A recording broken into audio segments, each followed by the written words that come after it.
The mark of the beast. There's certainly a lot of discussion and questions about it. Boy, I'll say, I think especially in the last few years with, the COVID and the vaccines and, now with some of our technology with computer chips and cell phones and, there's always been speculation about what it looks like.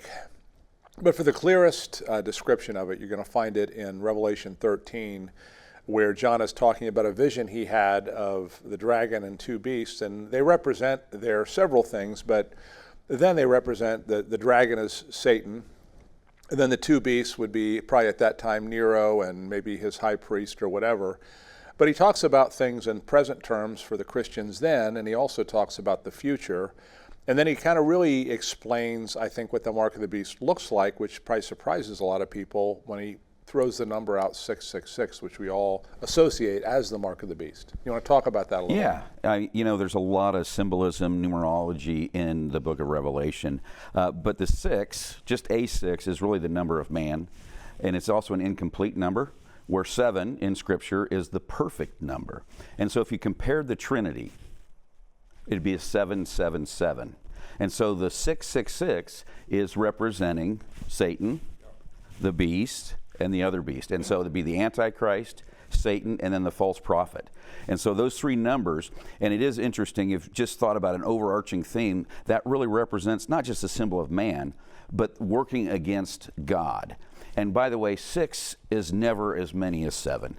And that also kind of sets the tone of just realizing, look, God wins.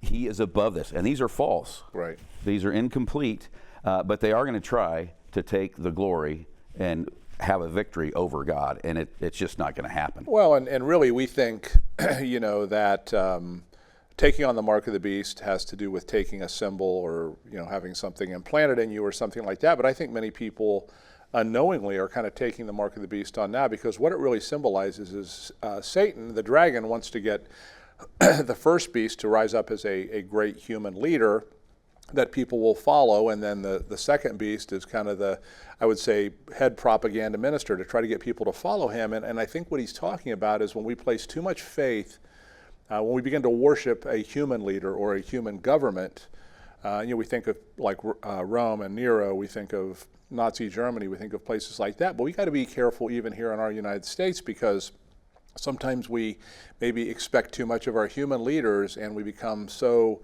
enthralled in all of that we lose sight of the real kingdom, which is God's kingdom. And God is the only king on the throne, and there's no other. And so I think we got to be very, very careful as Christ followers to not fall prey to that. Yeah, not put somebody above who God is, and whether that's a leader, a government, looking to them for the answers and all the solution, when we know God is the one who's ultimately Well, because even control. with good intentions and good policies, sometimes that can take our focus away from Christ and his kingdom, and that's never okay with God, and we should never fall prey to that. So that's why I think it's different than what we think, and the enemy is really good at what he does. He's the second most powerful being in the universe, so I think sometimes we think we understand him when in reality we're playing right into his hands.